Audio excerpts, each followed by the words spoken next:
Good afternoon, ladies and gentlemen. Welcome to our webinar. It is my pleasure to introduce our chair for this afternoon's proceedings, Professor Kammila Naidoo. Professor Kammila Naidoo, just briefly, if I can go over her biography, is the professor in the Faculty of Humanities, as well as the executive dean in that faculty and a professor of sociology. She has taught at 4 South African universities and has published vastly in areas on issues of gender relations, family violence, and the changing politics of communities in transition. She has served as a general editor as well as guest editor of special issues and has sat on a number of review panels, both for universities and institutional bodies. Over to you, Professor Naidoo. Thank you so much, Bosah. So good afternoon, everyone. Thank you for being here and joining us for this webinar on civil society as agent of change and innovation in Africa. The Faculty of Humanities, and in particular, the Department of Politics and International Relations at UJ, is very pleased to be hosting this event. It is actually a precursor to a conference scheduled for August 2021 and entitled Good Governance, Participatory Democracy, and Social Justice, Civil Society as an Agent of Change and Innovation in Africa. We are at a critical moment in our history, and there are numerous conversations about civil society's role, its relevance, and its reconfiguration under increasingly difficult circumstances. As governments are critiqued and state actors assessed, the mediating and interventionist stances of civil society forces have become critical. Civil society is credited with keeping governments accountable, ensuring that hard-won rights and freedoms are defended and protected. The roles and place of civil society in societal and political change remains contested and often unclear. In the broader African context, there is much debate about the role of movements, the sustainability, and their potential to shift regimes and bring about progressive transitions in the interests of all who live on the African continent. Today, our 3 speakers will look at the place of civil society on the African continent, particularly insofar as it can be entrusted to pursue and drive state transformation, good governance, participatory democracy, and the protection of human rights. And for this webinar and the later conference, we thank the Ford Foundation for its support. The webinar links to 3 of the Ford Foundation's priority areas: civic engagement and governance, gender, racial, and ethnic justice, and creativity and free expression. I'd like to introduce our 3 key speakers. Dr. Cabele Matlosa is the Director of Political Affairs in the African Union. He holds a master's degree from the University of Leeds in the UK and a PhD in political economy from the University of the Western Cape. He is an expert on governance and development. Dr. Matlosa was the former senior advisor on government at the UNDP. He was one of the experts who developed the principles for election management, monitoring, and observation in the SADC region, a project which was coordinated by the Electoral Institute for Southern Africa and the Electoral Commission's Forum of SADC countries. Dr. Matlosa was the lead author of the African Charter on Democracy, Elections and Governance, which evolved between 2004 and 2006 and ultimately adopted by the African Union heads of state and government in Addis Ababa, Ethiopia in 2007. And he will talk just now about what is the relationship between African civil society and Africa's regional organizations. Next, we have Mr. Emmanuel Bossa. He is the program manager in the Social Cohesion, Stabilisation and Reintegration Department in the Neem Foundation. He is currently responsible for the implementation of flagship projects focused on preventing violence and conflict, supporting and promoting peace and reconciliation, and delivering community-based healing and reintegration to populations affected by Boko Haram's insurgency. His work also supports the development of research to inform policies and socioeconomic interventions geared towards conflict responses and prevention, and places significance on building the collective capacities of the civil society sector, particularly community-based organizations, to complement government efforts aimed at supporting fragile and vulnerable communities. Mr. Bossa holds an LLB degree from Kingston University and an LLM in oil and gas from the University of Aberdeen. And he will talk about how does African civil society interact with other social and political actors on the continent with the aim of helping them achieve their goals. Next, I introduce Ms. Gia Nicolades, and Ms. Nicolaides is an accomplished journalist and editor with 15 years of experience in the media industry. She's known for her coverage of the Marikana shooting in 2012, as well as her reporting and television broadcasts during the Oscar Pistorius murder trial. Not only did she become a household name on 702, 947, Cape Talk, and KFM, but she's also provided news analysis and commentary for international radio and television stations, including the BBC and Sky News. She's also worked at ENCA and will be freelancing at Newsroom Africa. She has managed, trained, and led a team of reporters and worked as an editor in assignments. Gia completed her honors degree in journalism at Wits University and is currently completing a course in digital marketing at UCT. Her experience and knowledge about broadcasting, news, and current affairs has given her a sound understanding of the political landscape in the country. And she will address the topic of how can ethical and insightful journalism aid civil society in ensuring the existence of healthy democracies. And finally, just an introduction for Dr. Baso Ndzenze. He is the chair of the August conference. Dr. Ndzenze is a senior lecturer in the Department of Politics and International Relations at UJ and chair of this organizing committee. And his publications focus on the patterns and outcomes of democratization in Africa, as well as technology dynamics in international affairs. He has conducted fieldwork in East and Southern Africa in relation to both. So I thank all of you for being here as part of today's panel. We will have all three presentations, and then we will open up for questions. I would now like to ask Dr. Cabele Matlosa to talk to us for 15 minutes. We will watch the clock, and he will talk, as I've already mentioned, on what is the relationship between African civil society and Africa's regional organizations. Thank you very much. Thank you very much, Prof. Naidoo. Let me also recognize Dr. Ndzenze Baso and my two fellow panelists. It's a pleasure to be on this platform. And let me also welcome all the participants that have joined us. Prof, I would like to suggest that I speak to only 4 issues in light of the time we have. The first will be, and the first 2 will be fairly brief.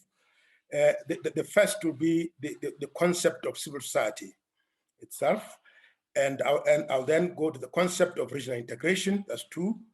3, then the heart of the matter will be the relationship between civil society and regional and continental organizations.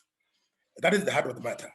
So I'll take a bit of time on that, but mindful of the limit we have. But the final one, which also is of interest to me, is what I'm going to call towards a people-centered integration in Africa. These are the 4 things I would like to speak to quickly. Now, the first on concept of civil society, I'm not going to take long here because I know I'm preaching to the converted in terms of the concept of civil society. That, in my view, civil society refers to the non-state sphere, ecosystem, and/or platforms created for collective action, aimed at influencing policy and holding the state accountable, transparent, and responsive to societal needs. Now, this is basically my description. I'm not defining, I'm describing, because the definitions are there in the literature that we have. The definitions, actually, there are 2 dimensions to the definitions. One is the one that says civil society is a third sector, while the other 2 are the state and markets. That's one dimension. The other is that says it's not a sector on its own, but it's an intersection. It's an intersection among three key societal sectors, namely market, state, and family. So I'm more persuaded with the second one rather than the first. So I would not be taking my definition as the civil society as a sector, but rather as an intersection. So that is as far as the definition is concerned. But to conclude on the definition of civil society, an interesting categorization is made in the literature between two types of civil society. Let's look at them. The public benefit civil society organizations. These are civil society organizations that deal with the societal issues in broad terms. So like your philanthropic organizations, advocacy groups, welfare and developmental organizations, those kind of civil society organizations. The other type is mutual benefit civil society organizations. These are the ones that are sectoral and look at their own interests, like trade unions, cooperative societies, communal associations, professional associations, like staff associations, for example, at UJ, just to give an example. Now, this is how I look at the concept now. And by the way, we can use the concept interchangeably, depending on context, interchangeably with others like interest groups and social capital. This is how I see civil society. That takes care of the first segment. The second segment, Chair, is the one on regional integration. The reason I brought regional integration in this discussion is precisely because regional and continental organizations have as their core business regional integration.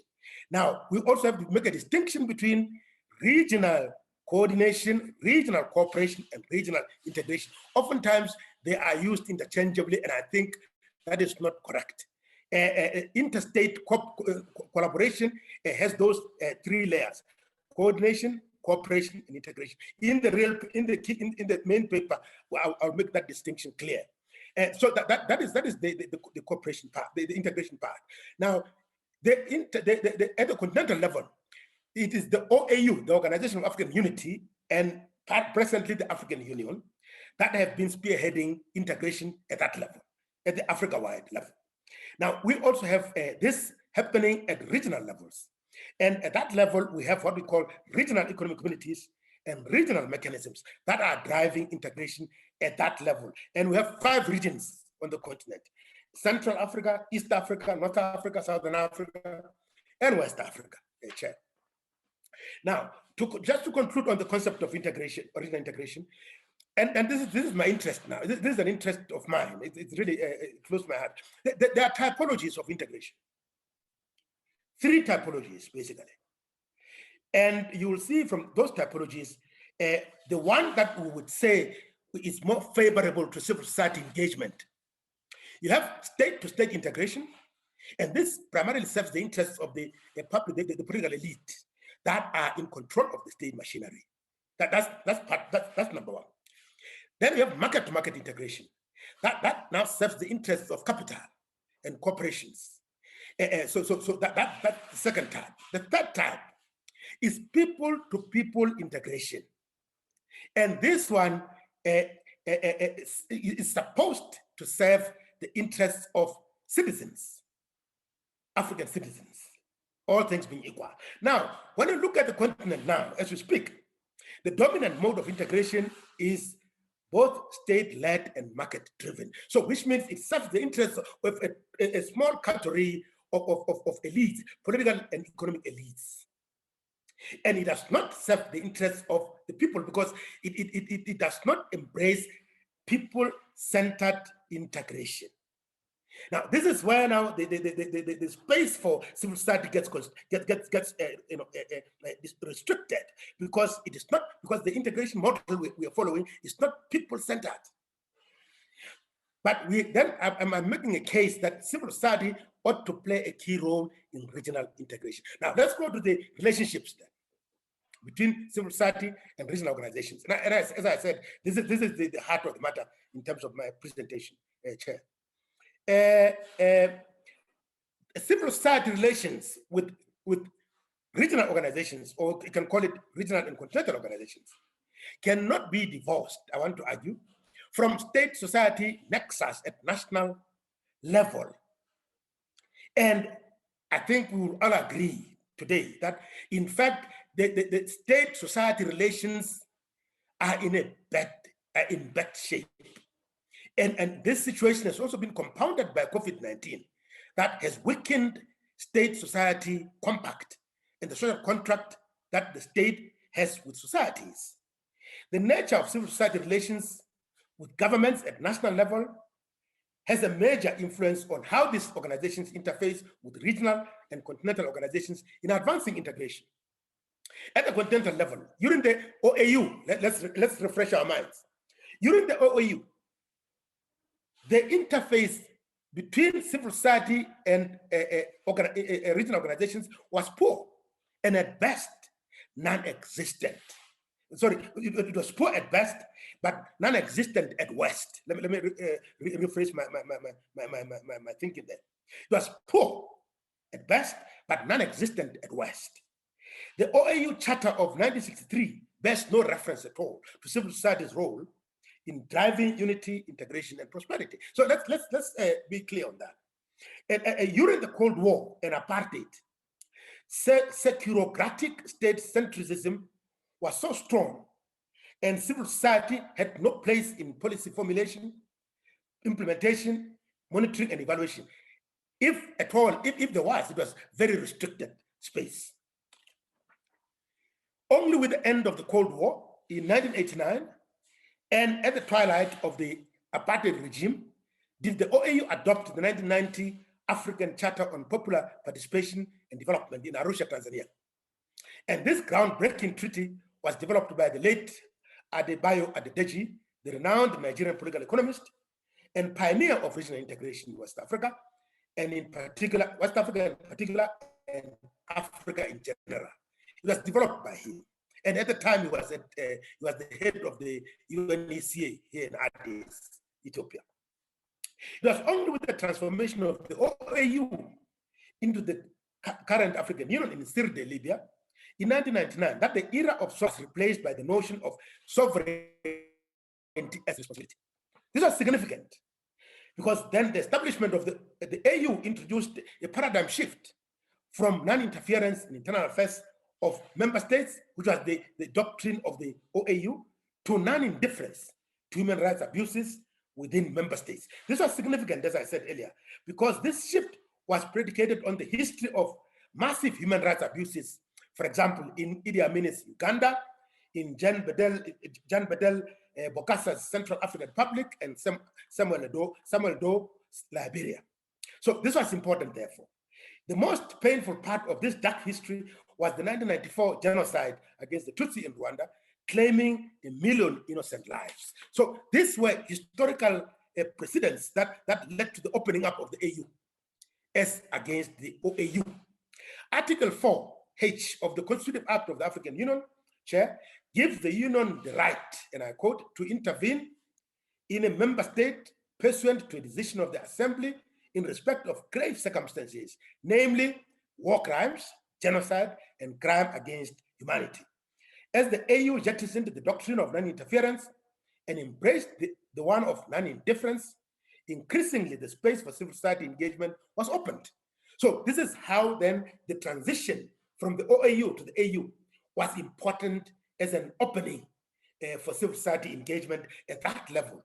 This is how we begin to explain the establishment of the Economic, Social, and Cultural Council, ECOSOC, as one of the organs of the Union. And ECOSOC, presently as we speak, operates, it was established in 2003, and it's currently based in Lusaka, Zambia. And it's provided technical backstopping by what we call Citizens and Diaspora Directorate within the Bureau of the Chairperson of the African Union Commission presently, which is based here in Addis.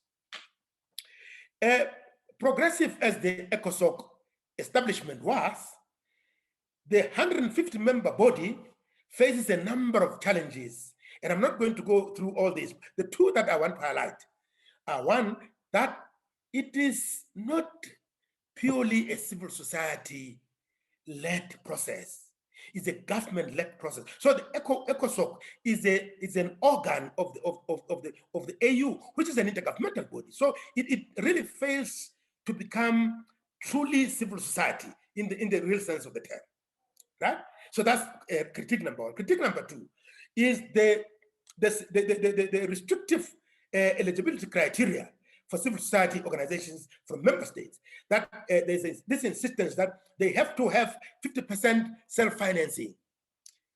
You know, and as we know, we know for a fact that our civil society organizations on the continent depend largely on external funding. So I would like to leave that there and quickly move to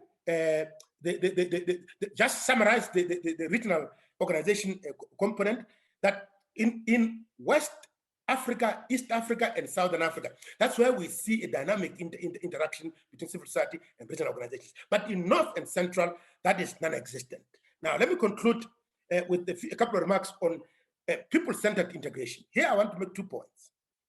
That the AU, with the transition from the OAU to AU, there was a glimmer of hope that the union of government will be increasingly replaced by the union of the people.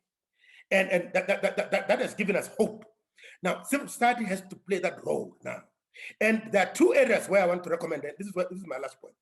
There are 2 areas where I want to recommend civil society play an important role. This is with regard to the African Continental Free Trade Area that has just come into effect on the 1st of January this year, and with the secretariat based in Accra, Ghana, led by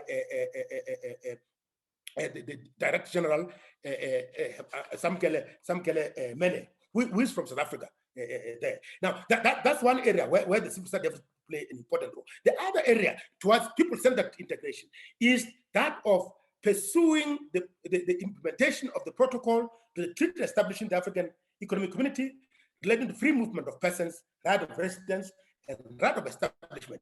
I want to see the 2, free trade and free movement, as the flip sides of one same coin. There's no way we can succeed in achieving free trade without pursuing free movement of persons simultaneously, because free trade with the services has to go in tandem with movement of business people and the workers. And I would like to land, Chair, by saying this is possible.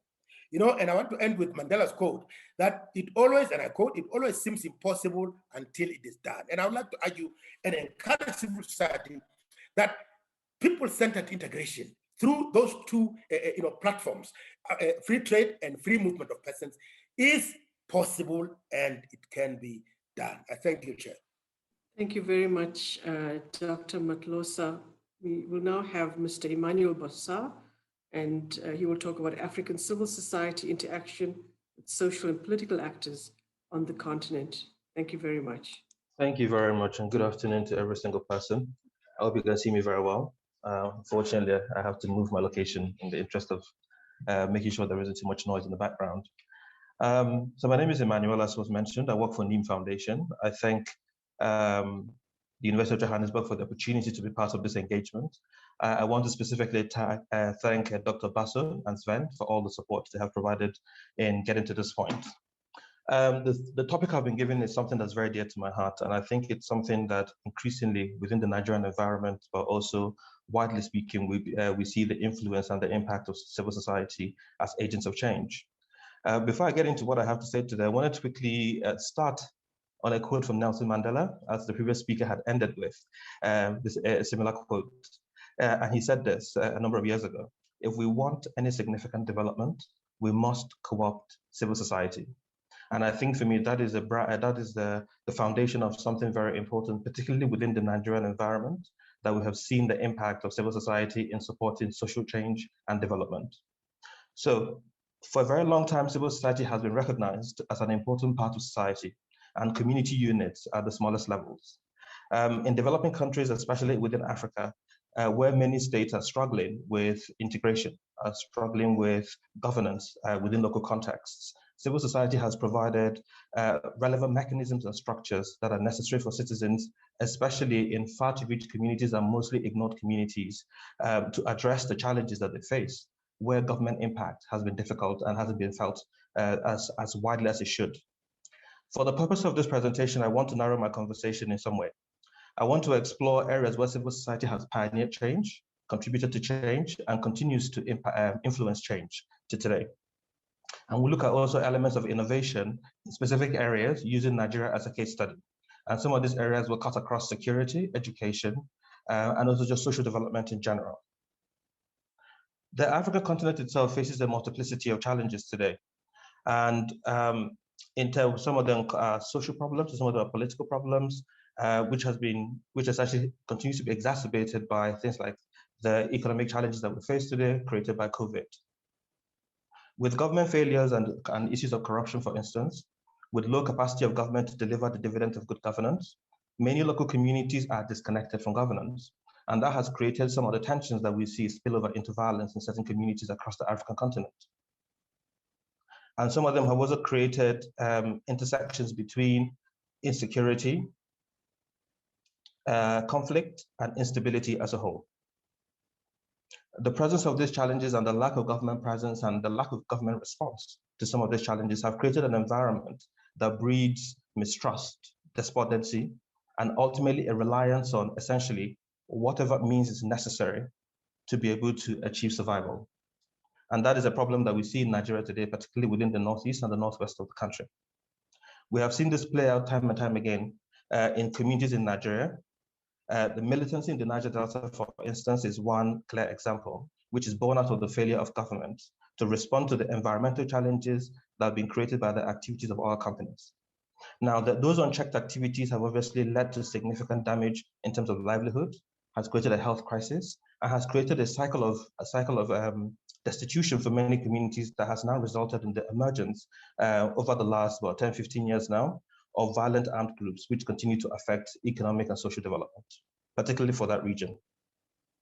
The same is true of violent extremism, which we currently experience in the Northeast, and increasingly as we find in the Northwest of Nigeria. The lack of access to sustainable livelihoods, the challenges of human security, giving communities purpose, and most importantly, development, has created essentially an armed insurgency that currently is in its 11th year and continues to affect and obviously draw back a lot of communities that ideally would need the level of support that government should provide to be able to find success and also progress. Now, how has civil society supported in this particular sphere? With some of these challenges put in perspective, I think for us, for me as someone that works in civil society and promotes civil society, it's important to demonstrate very clearly 3 areas or 4 areas where civil society have made significant impact in addressing challenges to national security, but also national development through actions and also through certain policies. The first is in terms of development of frameworks and models that continue to shape policy and action of government today. I think the former speaker said it very eloquently when he mentioned that it must be every single effort, no matter who has instigated or innovated the solution, must be driven by government. However, the challenge of government is capacity to be able to offtake and implement and sustain a lot of those interventions. In the Nigerian context, for instance, a lot of civil society organizations have supported the development of frameworks and models that continue to shape policy and response today, whether it's militarily, whether it's in terms of civil society, but also in terms of social development. Some of the innovations, particularly within Nigerian context, is being able to diagnose development issues and curating context-appropriate models for addressing these problems. Within the Northeast, particularly, for instance, actors within the PCVE, and PCVE means Preventing and Countering Violent Extremism, which Neem Foundation is one of the leading organizations doing that sort of work in Nigeria.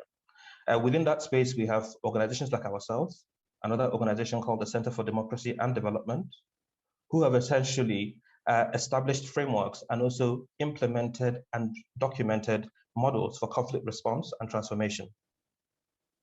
And this also includes elements of community healing, supporting communities to identify solutions that are community-led without a lot of resources or without the support of government. Through these forms of engagement, organizations like ourselves are working with government and other civil society actors within the region to develop interventions or improve existing models of reintegration and peace building that essentially reduces the level of damage that communities and populations often experience. Moving on from that, one of the key things that we have also been able to do is the invaluable data that's been gathered by civil society actors on the conditions for reintegration and peace building, using that as a specific example. And these have continued to prove useful to government and other stakeholders, whether it's the international development community, whether it's national development agencies, whether it's the private sector in terms of the labor market, to being able to respond to some of these challenges that they face in the northeast of Nigeria.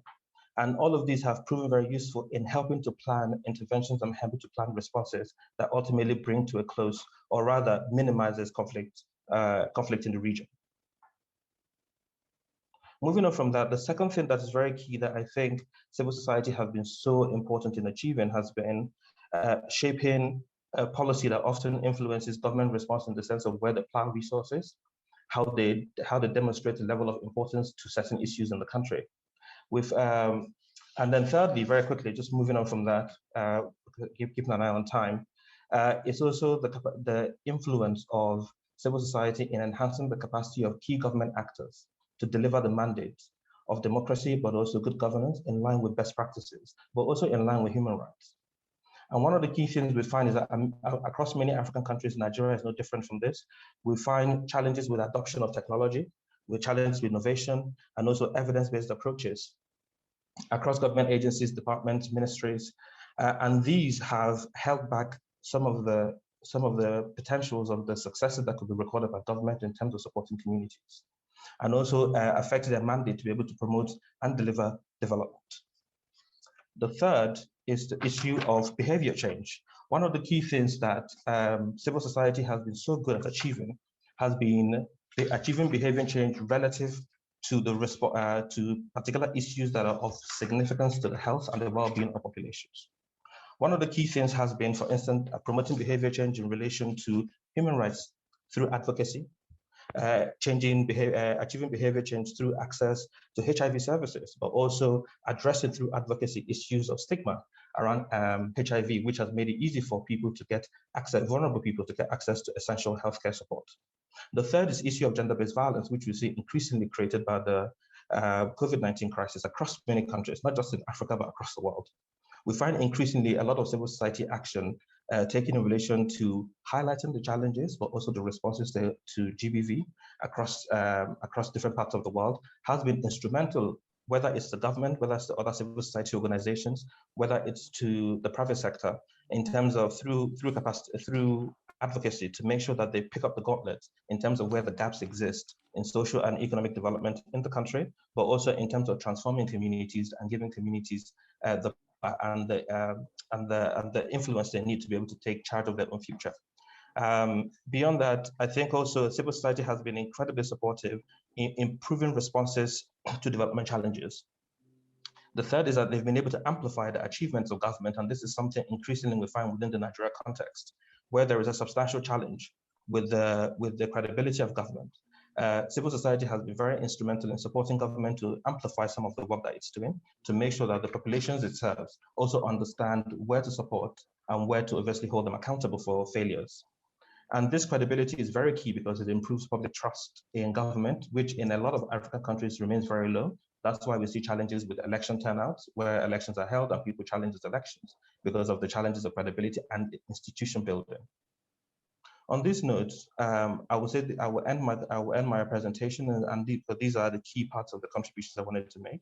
I want to thank once again University of Johannesburg for the opportunity to do this and for allowing me to add to this conversation. Thank you. Thank you very much. Thank you. We now go to our third speaker, Ms. Gia Nicolades, and she will talk to us about ethical and insightful journalism and civil society in healthy democracies. Thank you very much. Thank you. Well, good afternoon to our panelists and participants in this webinar, and thank you for allowing me to be part of this important discussion. My name is Gia Nicolades, and I've been part of the media industry in South Africa for more than 15 years. I'm going to be discussing the role of the media as an extended arm of civil society and how the media can be agents of change. More importantly, how ethical and insightful journalism aids civil society in ensuring the existence of a healthy democracy.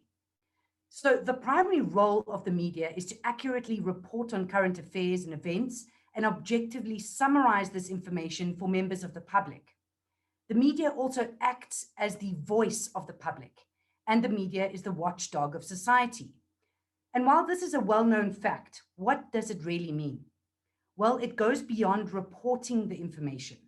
It means interrogating the information, holding government and other authorities to account, raising awareness of certain issues and events, and through this, the media can function as an instrument of good governance. So to quote Justin Kagoen from his article, Civil Society, Not Just an Advocate, but an Agent for Change, civil society organizations are increasingly seen not only as advocates, but also as facilitators between the people and the government with the power to create meaningful change. I believe that the media and journalists in particular function as these facilitators between people and the government to create this meaningful change. Without the media, information about events, policy decisions, and laws wouldn't be accessible to the public in the first place. And in the second place, the interrogation process would happen at a slower pace. Adam Jazard writes about this in his definition of what civil society is. He says, when mobilized, civil society has the power to influence the actions of elected policymakers and businesses. So what is the role of the media in ensuring the existence of a healthy democracy? Well, firstly, we have to note that the traditional roles of the media have changed. Not only do journalists inform, educate, and entertain, hold authorities to account, and fact check, now there are additional responsibilities. And that means countering the echo chambers of social media, asserting checks not just on government and authorities, but also on members of the public and the constant flow of fake news. News or disinformation and misinformation spread quickly. So journalists have their hands full, and not with investigative work, but with finding out the truth and trying to properly inform, educate, and dispel rumors, which are often regarded as truths. The media industry is facing a number of challenges, including inadequate resources and training. But ethical journalism and truth-telling is still alive. And I'll go into this in a bit more detail with examples later on. Ethical, insightful, and credible journalism have proved to disrupt societies and enable change. Yet the recent SANEF report released earlier this year refers to the Global Disinformation Index, which suggests that 41% of South Africans distrust the media, and 70% are concerned about the problem of distinguishing valid from fake news. So the media in general, and journalists in particular, are striving towards creating trust with consumers. And to do this, the media has to provide credible, balanced information that will empower consumers. The SANEF report goes further to explain, and I quote, because the media claims to occupy the high ground in communicating information and views, it must thus aspire to achieve the high standards concomitant with its role in a democracy. Further, users need both to be able to access perspectives congruent with their own preferences and to have access to other diverse voices and views. Only in this way can democratic debate be enriched. A plurality of media voices and accessible communication platforms, print, broadcast, and online, are imperative to sustain democracy. Now, I'll briefly discuss how ethical and insightful journalism ensures this existence of a healthy democracy. And in my paper to be presented in August this year, I will use a few case studies and do a deep dive into a particular event that unfolded here in South Africa. It's what has become known as the Marikana massacre. In 2012, I covered this story, and in the past 9 years, I have continued to analyze and interrogate what happened there. Journalists were drawn to Marikana because of an unprotected strike, which resulted in several deaths. The angle and the who cares factor was that it happened at the Lonmin Platinum Mine, with not only local but international interests. And I mentioned the who cares factor because the media often uses this question when deciding whether or not a story is newsworthy. In South Africa, there are many unprotected strikes, protests, and demonstrations. And in most cases, the fact that people are outraged and demonstrating over a particular issue is enough to consider it a newsworthy event. Add in a number of deaths and a large mining company, and it most certainly ticked all the boxes of why there was a large media presence there. Now, the role of the media in Marikana was far more significant than anyone thought at the time. Information about what happened there from the mining company itself, the police, and the government was scarce. It was the media at the end of the day that uncovered what really happened in Marikana. It was the media that gave a voice to the aggrieved mine workers, and it was the media that exposed the abuse of power, particularly from government. The video footage of the police gunning down several miners was seen by the world only because the media was there. And this is despite the fact that the police themselves were recording events. So how did the media affect change? Well, a commission of inquiry was established.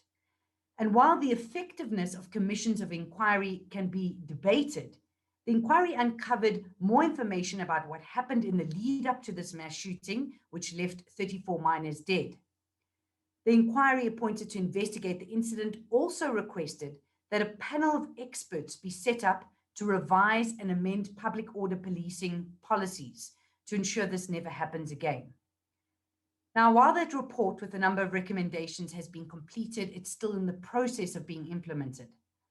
But I have no doubt that the media will continue to push for this to happen. But in more ways than one, the media has and continues to expose, interrogate, and strive for accountability. Therefore, the media is not merely a watchdog, but also an agent for change, and I believe assists in ensuring a healthy democracy. This means that press freedom is imperative. The freedom to report on events, expose corruption, and hold authorities to account without fear or favor, and to present objective, balanced, and truthful reports. If we look at the 2020 World Press Freedom Index map compiled by Reporters Without Borders, it shows that press freedom in sub-Saharan Africa remains fragile. It also shows that in countries where there's press freedom, there's a healthier state of democracy. The Reporters Without Borders Global Indicator measures the level of freedom, media freedom worldwide. And again, I refer to this as an indication that countries where there's press freedom, there's a healthier state of democracy. The report also suggests that authoritarian or populist regimes tend to suppress information and independent journalism, and therefore kept their poor rankings. So, in an age where information is far more accessible, consumers are able to choose the type of information they're exposed to, and there's a fight to limit fake news. The media's role becomes more complicated, but also more significant. If the media can produce more credible news and establish greater trust with the public, the media's role in society will become crucial in not only ensuring the existence of a healthier democracy, but also maintaining it. To end off, I'd like you to imagine a world in which the media doesn't exist. How much would we have known about what happened at Marikana on that fateful day in August 2012? Would we be privy to the challenges the police experienced then and now? Would we trust that government spends taxpayers' money for the greater good of society? Would we know that the 500 billion rand earmarked for COVID relief was misused? The media has a significant role to play, now more so than ever, with this overload of information that's become so accessible by a simple click of a button or a swipe on a smartphone screen.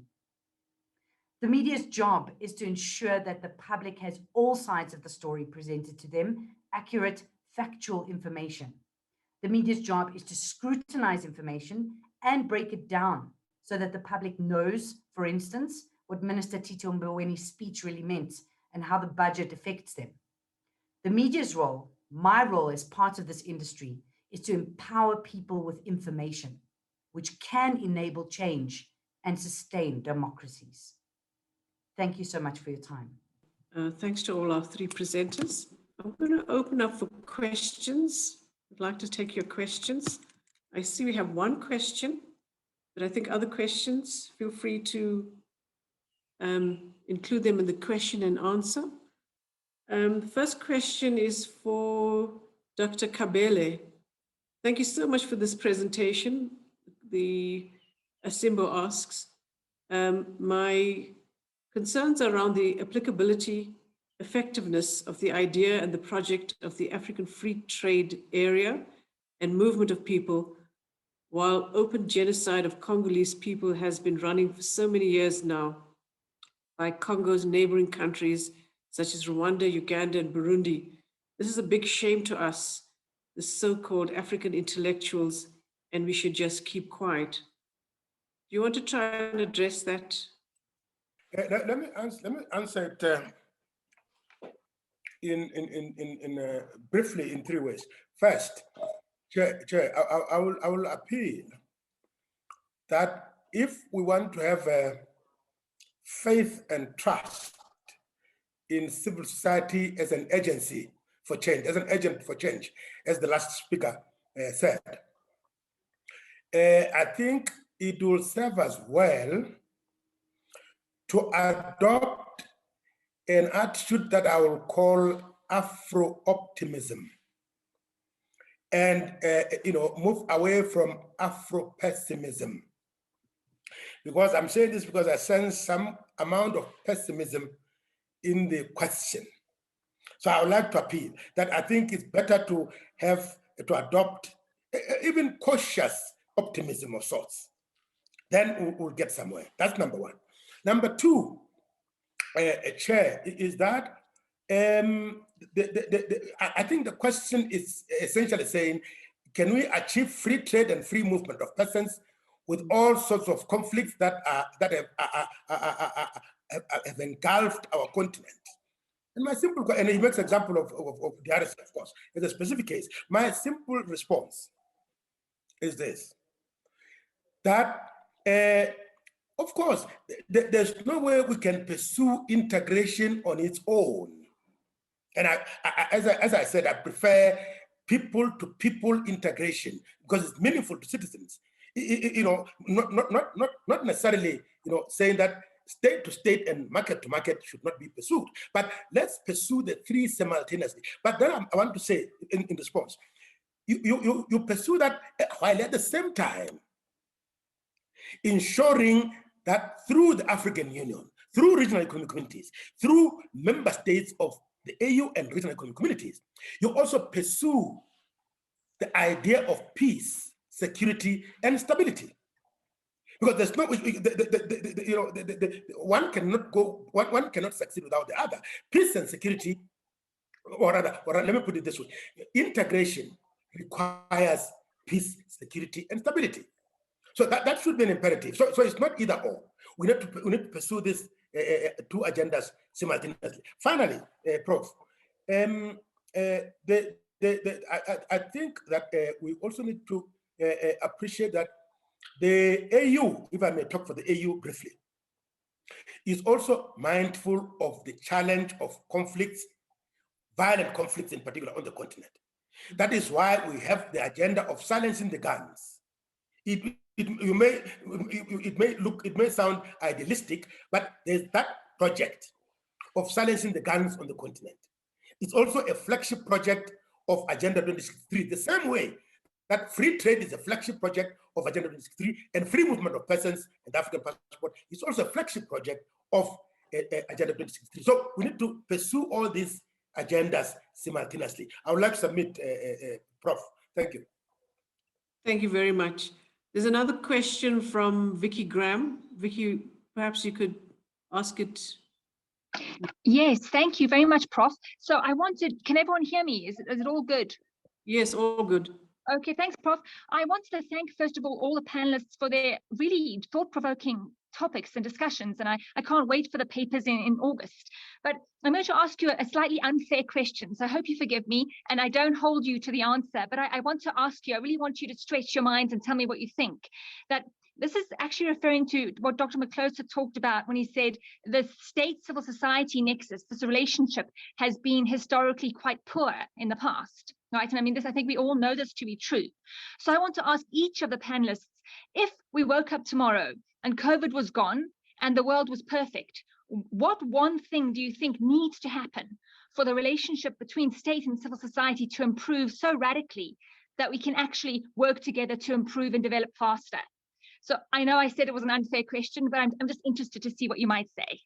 Thank you.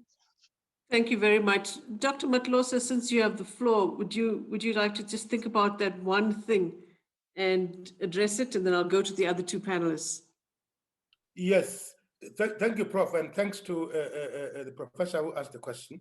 And I think it's an important question, because when I started, I also indicated that much as historically the relationship really been very poor, they have now been compounded by COVID-19, and we all know this. Now, he is asking a very important question, which is futuristic. What do we see post-COVID, whenever that is? What is the single thing that could really be a game changer? In my view, and I just want to, put my nail put my nail on the path. That from where I'm sitting, I think that state, in terms of integration, states need to realize that they are not the only agents to drive integration on the continent. They need to allow space for civil society. But at the same time, civil society should not wait for invitation. Okay, so it's one idea, it's two ideas in one. One is that states have to now realize that civil society is the key actor and has to be allowed to play that central role. But at the same time, civil society also, they don't have to wait to be invited to their own wedding. They should proactively engage state-centric processes. And I've made those two key entry points. Free trade, civil society has to proactively enter that space, working with the Accra Secretariat of the AFCFTA, with Samgele Mene. And they need to also drive the free movement agenda. That would be my thinking. I can fine tune it, but thinking now, when the question was asked, this is how I would propose a game changer, basically. Thank you so much. A very thought-provoking question. And I think that Dr. Matlosa made a valid point here, that the state cannot be the only drivers for integration. In terms of how we can get the states and civil society to work better, I think, and obviously I'm going to go with a media angle here, I think if we can improve media freedom throughout the world, if we improve media freedom, but we also ensure that we have credible media agencies, and by credible, I mean they need to ensure that there's adequate training, resources, funds, particularly for state broadcasters. Make sure that there are adequate places for regulation. I believe that if there's media freedom and we can root out corruption within the states, it would create a greater sense of trust between the state and civil society. So in my opinion, it cannot be the state alone that drives change. It cannot be the state alone that drives integration. But in order to get civil society and the state to work better together in a post-COVID world, I think having media freedom, credible media agencies able to root out those corruption within the state would actually allow for a better relationship and better trust. Thank you very much. And building of trust has been crucial to what you've been saying today. There is one question, there's been relatively less coverage. All communities often relied on such coverage to reduce such content for the sake of preventing an image of a state in anarchy, or is it to silence the methods that citizens use to voice their concerns? Would you like to have a go at that? I'll just go through it. 2020 saw a lot of protests. What balance can be struck, if at all, between civic activism and COVID-19 regulations? People don't trust governments. And COVID seems like a gift for authoritarianism in some regards. And I agree to some extent there. And I think that COVID has really pointed out what Reporters Without Borders has highlighted, a geopolitical crisis. And in their report, they actually show that authoritarian regimes have made every effort to suppress information and impose their visions on the world. And an example is China, which was trying to establish a new world media order, maintains its system of information hyper-control, as the report suggests, of which the negative effects for the entire world have been seen during the coronavirus public health crisis. And this is just one example of the kind of issues that we are dealing with here. So I think I agree with it, but I think it's difficult to say in terms of what balance can be struck. I think that, again, my point about media freedom, and in this report, which I refer to quite often, the higher the level of media freedom in a country, it appears that there's a healthier state of democracy. Thank you for that. There are a number of questions on the fourth industrial revolution I've seen. To what extent can the shift towards digital technologies assist civil society organizations? Do we have any comment about that? Gia and Dr. Matlosa? Maybe I can just say a couple of things, and Gia could chip in. Actually, it's an important question. I may even start firstly just with the social media revolution presently. We have seen how this has also injected a new lease of life, if I may use that phrase, into civil society activism. So I think that question is pertinent. Now, let's look at the so-called Arab Spring. I don't know what Arab Spring is, but I think we saw popular protests in North Africa, starting 2010, I think in Tunisia, spreading across the entire North, Egypt, Algeria, and also it spread to Sudan later, and Burkina Faso, a number of countries. We have seen this. So this has also been driven by the new media, social media, as it were, breathing a new lease of life into social activism. So I have no doubt in my mind that the fourth industrial revolution is going to enhance that. And therefore, civil society, and I would like to agree with Gia here, civil society has to work hand in glove with media and journalists, including the new media, and embrace the principles, embrace the key pillars of the fourth industrial revolution to advance the cause towards a people-centered integration on the continent, as far as I'm concerned. And that is one way in which you can actually accelerate free trade, people-centered free trade, and people-centered free movement, and the African passport on the continent. And I think it's an important question, Chair, and I think we'll also probably have to interrogate it in much more depth during the August conference. Thank you, Chair. Thank you very much. Any comment on that, Ms. Nicolaides? Yes, I agree with you, Dr. Matlosa. I think that it is such an important theme to unpack, and we could probably debate it for a very long time. The fourth industrial revolution and the emergence of new media has given citizens across the globe a voice which they've never had before.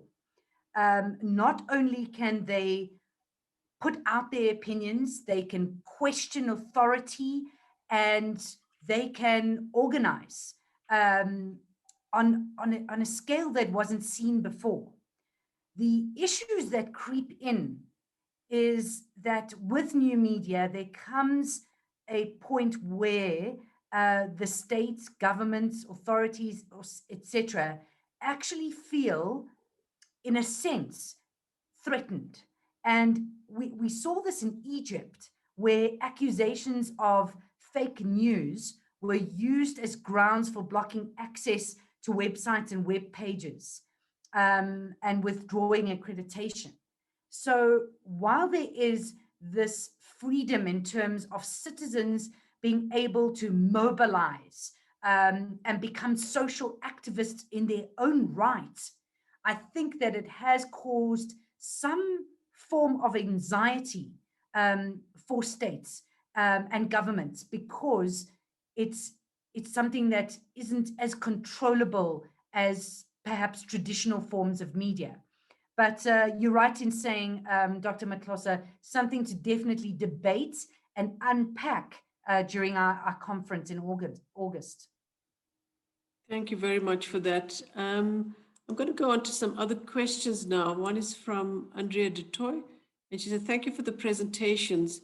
Could someone briefly comment on what progress has been made in Africa to include rural populations within civil society as compared to 10 years ago? As technology improves and spreads, the opportunities are there, but we are still lagging behind. What other ways can we, how else can we improve this? So rural populations and civil society organizations, what do we think?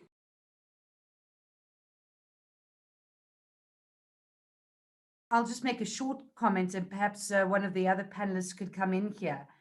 Since we are talking about technology, giving citizens the opportunity to engage in terms of social activism, I think that with the emergence of cell phones and mobile devices, especially if we look at South Africa and Africa, a lot of people have access to that. Of course, then we're talking about data access and internet access, which becomes another major issue, because there is a divide, there is a gap in terms of not everybody having access to the internet, but a lot of people do have access to mobile phones.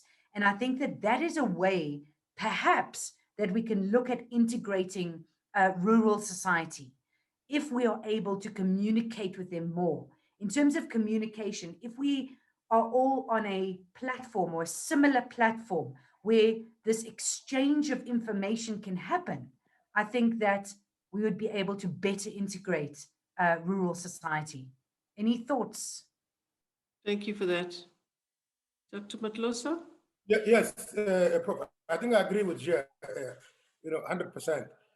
Let me just add a footnote to what she has said. Yes, the urban-rural divide is still there, and we need to grapple with it in terms of how we bring rural interest groups, rural civil society actors to the party, especially in this era of technology revolution.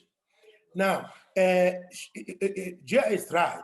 The presence of the cell phone, for example, has gone a long way in bridging the rural-urban divide, but not to a considerable extent, because that divide is also marked by other fault lines: poverty, inequality, unemployment.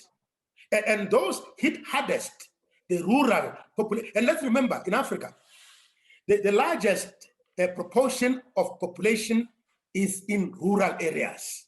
And poverty is more entrenched in rural areas. Unemployment is more entrenched in rural areas. Inequality. So I think we need to nuance our response. That to an extent, yes, the technology has bridged the divide, but structural impediments are still with us that still continue the divide, the rural-urban divide, namely poverty, unemployment, and inequality. Okay, I just want to ask Emmanuel if he's back. Yes, thank you. This is your question. Okay. Yes. So I wanted to respond. I agree with with Gia and the doctor that just spoke. I think the one key example that we can give in terms of how technology has enhanced the participation of rural communities in terms of the reaching out and also forming partnerships with civil society sector is we see increasingly information flowing from rural communities. Of course, the doctor was correct in terms of poverty, lack of education, lack of access to infrastructure, all of that being very strong impediments to the participation of rural communities in terms of civil action. However, to some degree, depending on this, the country we're talking about, you find that rural communities are able to filter information of what is going on within their communities and the concerns that they face, and they highlight that through social media to to civil society knowledge, and they in turn respond by ensuring that their actions are deliberately formatted to respond to some of those challenges, and it increases the relationship in the sense that the civil society sector begins to also understand the importance of grassroots, that bottom-up approach of reaching out, understanding, designing around what the needs of those local communities are, and then including government in the response, but also at the grassroots level, working with rural government institutions to ensure that whatever local responses are necessary, to ensure that you build not just in the sphere of development, but in the sphere of human security, in the sphere of simple protection of the well-being of vulnerable populations, are also taken into account by rural government when it requests for resources from central government. Thank you. Thank you. Thank you for that response. There is a question specifically for Gia here. The media has been perceived to be overwhelmingly dominated by those who control the world economy. Its role seems to be conflicted as it follows the interests of the powers that be and political agendas at play. Although I agree with the presenter's view, I think a need exists to also interrogate this perception. Would you like to comment on that? It goes further to say there's a saying that since news became a commodity, truth became casualty. My sense, for example, is that the Marikana massacre remains one such example, as media has been not as vociferous as compared to other pressing issues in South Africa. I agree, and I think that there are some fundamental issues in terms of political agendas, and I think that they do exist, not only in South Africa, but globally. And I think it's something that is constantly being dealt with by media companies, state broadcasters, and journalists themselves.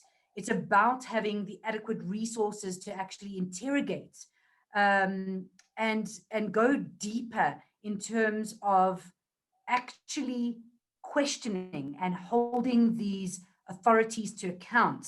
And while there may have been a great focus on Marikana in 2012 and perhaps 2013 and 14 when the inquiry was ongoing, and it was still in the spotlight globally, I think that as the years have passed, it's become a little bit more difficult to go back to that particular point and really push for some sort of change, push for accountability, policy change. As I was talking about in my presentation earlier, while there have been recommendations that have come out, many of them have yet to be implemented.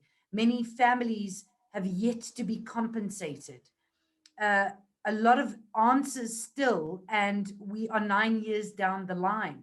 So despite the fact that the media was able to uncover some of the abuses of power within government in terms of how everything unfolded and the resources that were sent during that time in Marikana, it just seems that in terms of actually getting that action, recommendation to be implemented is taking a lot longer.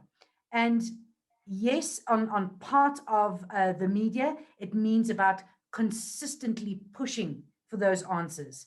And I think that every journalist aspires to, but I think it's something that is perhaps in our top minds, in our top agenda, is to make sure that we are courageous and determined and persistent to keep asking government, keep asking the state, keep asking authorities to give us these answers, to push for this kind of change. Because if we don't, time will just pass and we won't see any kind of change happening.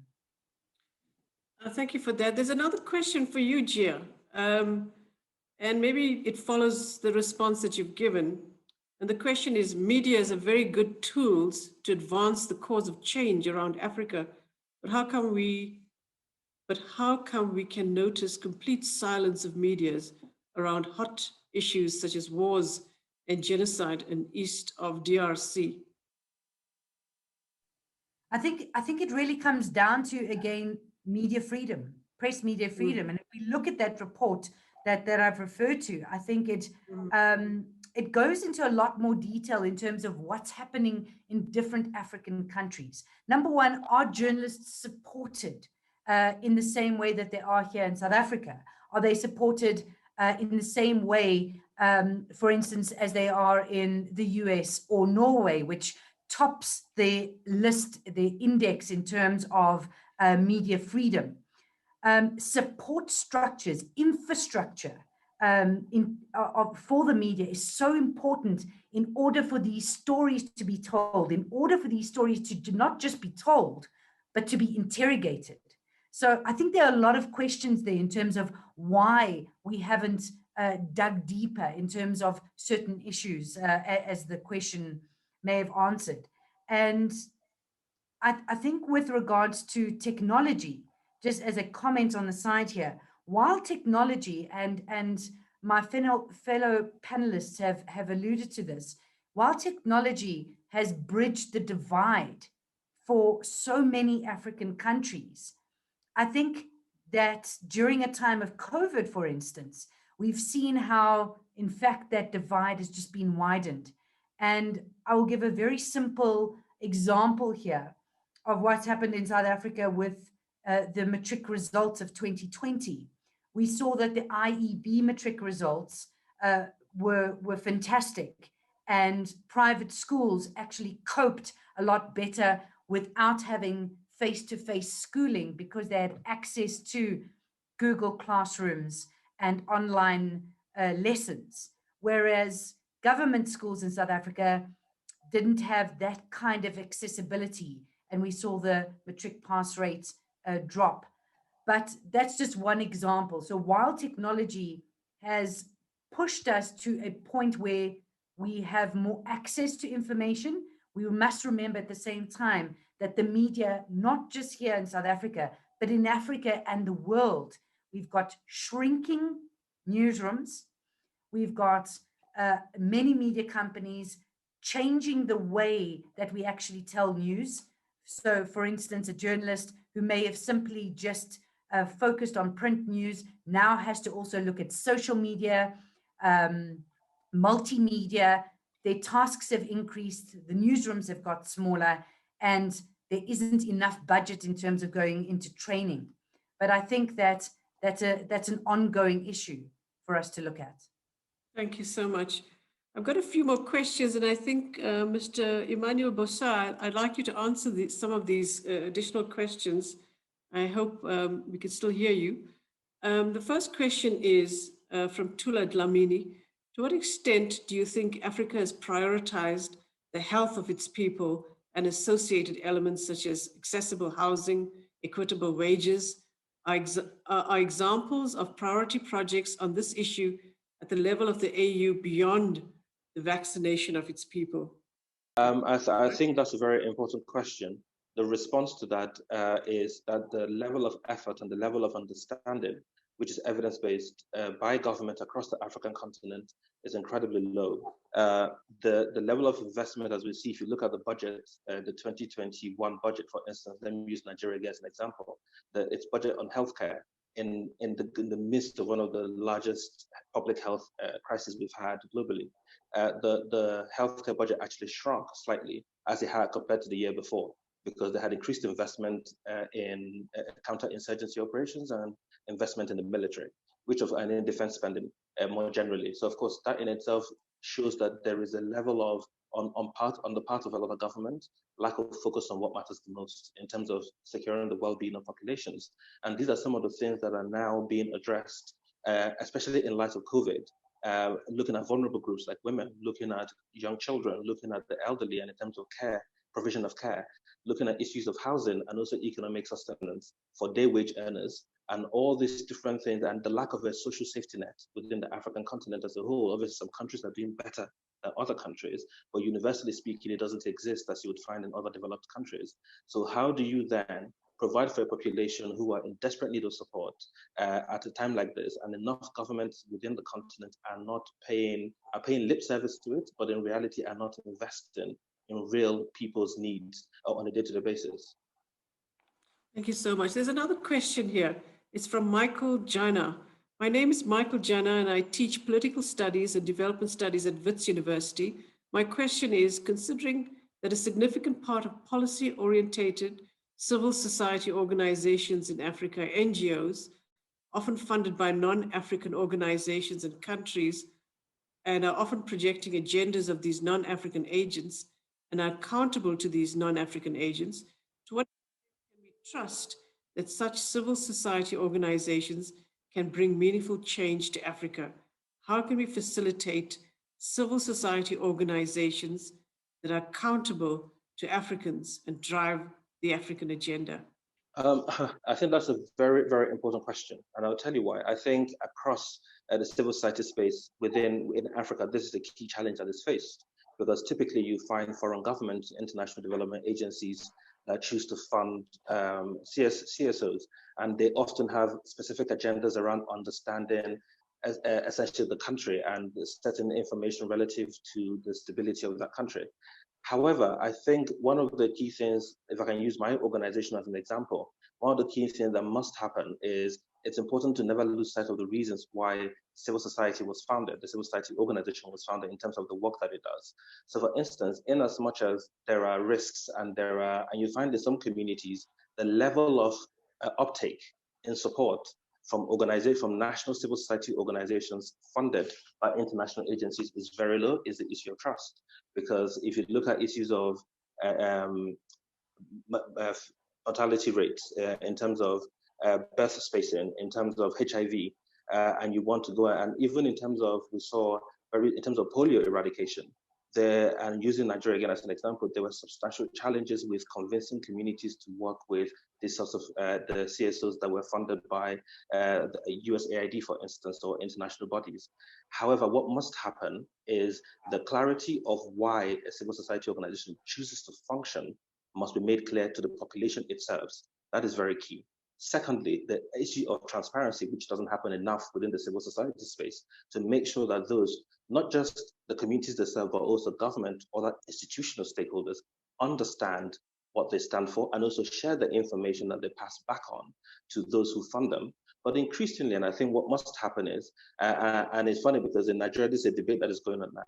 For the narrative to change, the government of Africa must also understand that the issue of aid development cannot be left to international countries or international partners. It must also be the responsibility of national governments in Africa to prioritize where they choose to spend money in terms of responding to social challenges and development challenges, and also economic challenges that limit the progress and the well-being of the populations, But that is one very key way of subverting some of the problems that CSOs face when they work in communities that highly distrust certain international agencies, especially when it falls to issues of religion. So when you find that predominantly a lot of Muslim communities are less likely to receive support when it is funded by USAID because of their beliefs around what had happened in the early 2000s, but also the belief around Islamophobia and trying to stop the expansion of the Muslim race or whatever the case may be. We have seen this on the ground ourselves. So it's very important also that the national governments understand their responsibility in that regard to respond to the need to fund CSOs locally to be able to do the work and then project it as part of the achievements of those national governments. Thank you very much. We have many more questions, but we are almost out of time. I'm just going to allow for one question from Mr. Emmanuel Bossa. Yes, thank you so much, Prof. And I think this is more directed at Emmanuel, but I'd love to hear what other colleagues have to say. Emmanuel, you spoke about, if I've heard you correctly, you spoke about civil society and the important role that it plays in collecting data.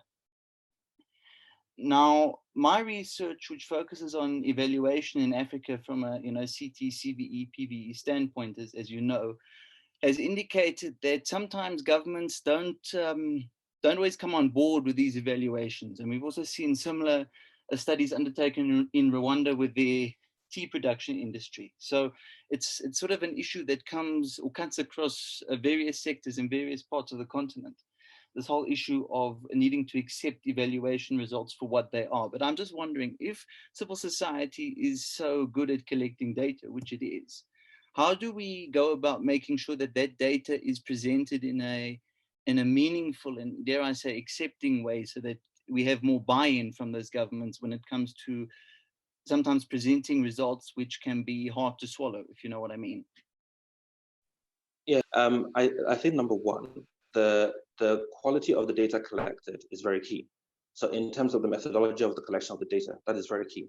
Number two, civil society has to be very conscious and very deliberate about choosing to partner with institutions like University of Johannesburg, with other national universities across the African continent, to be able to generate data that is actually founded not on politics, not on, because the problem, and this goes back to Victoria's question of what is the magic bullet that we all put out there and it builds a better relationship between civil society and government. The problem is that the relationship is currently adversarial.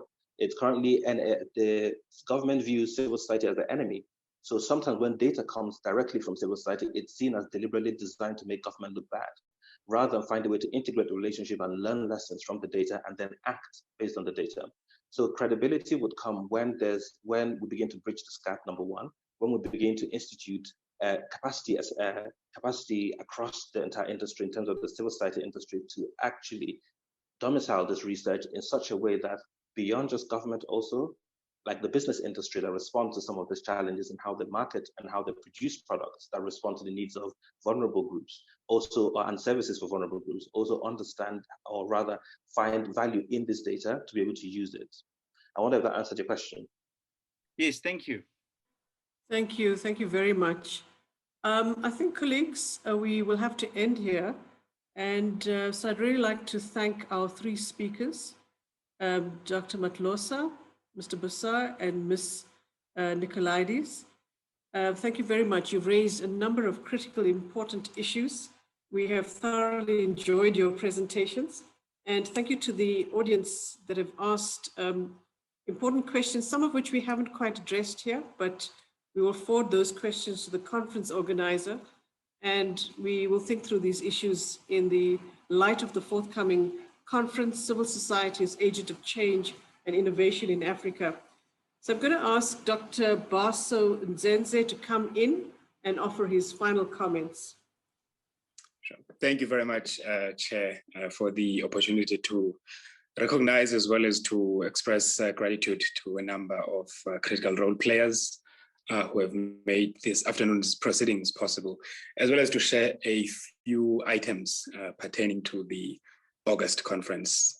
So it's my honor to thank the speakers, Chair, who have, I think, informed and educated us quite a great deal this afternoon. We've learned a great deal about what's happening on the continent, what's being done about it, by whom, and what still needs to be done. And I think in that regard, what role individually in our various platforms we can play. And I think it highlights, as it was meant to, this webinar, it highlights the need for a multi-stakeholder engagement. And that's precisely what the conference in August is going to achieve. So we thank Dr. Cabele Matlosa of the African Union, Ms. Gia Nicolades, a seasoned journalist who has been at the forefront of reporting on a lot of these issues that we've discussed, in which the continent faces, as well as Mr. Emmanuel Bossa from the Neem Foundation, who is an active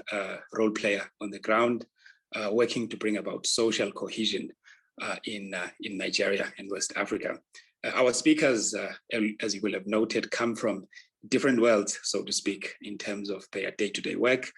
And so they are able to illuminate these issues from a variety of perspectives. And I think we're all enriched as a result, as we have seen. I'd also like to thank you, Chair, because you cannot thank yourself, for having graciously served as our Chair in these proceedings. And in similar vein, our audience members who have raised a lot of excellent pointed questions, as well as raised important issues for comment that will be further elaborated upon in the conference. And I'm glad to see a number of our students having joined these proceedings. So, ladies and gentlemen, conferences of this magnitude and projects of this magnitude, when we think about this conference and what's going to emanate from it, require a number of role players and supporters. And in that regard, we'd like to thank the Ford Foundation, through whose support this seminar and the broader conference, as well as post-conference publications, are being supported by. Thank you very much. I also wish to note the work of my colleagues in the conference organizing committee, Professor Vicky Graham, from whom we got to hear, who was previously the chair of this conference organizing committee, but who still remains very much involved, and we are very thankful for that. We also thank Mrs. Ray Israel, our secretary at the Department of Politics and International Relations. I'd also like to thank my colleague, who's also in the organizing committee, Mr. Sven Botha, who is indeed a very notable scholar on a lot of these issues. I also would like to thank Professor Susie Graham, our HOD in the Department of Politics and International Relations. Thank you very much also to our colleagues in the library, Renat Brain and your excellent team, for kindly hosting us this afternoon and facilitating the advertisement and bringing awareness to this event. And finally, ladies and gentlemen, from me, we hope that you can continue to be involved with this work, whether it's through attending the conference on the 31st of August and the 1st of September, as well as responding to our call for papers, our call for abstracts. All of this information is available on our website, which is www.civilsocietyconference.org.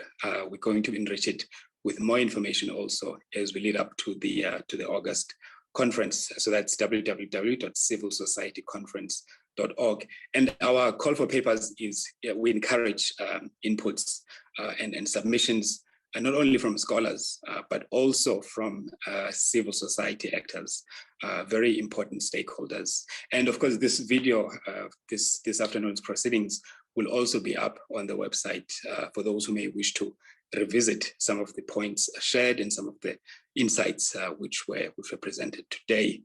So we hope you will seriously consider contributing to the call for papers, which will result in a book coming from the conference.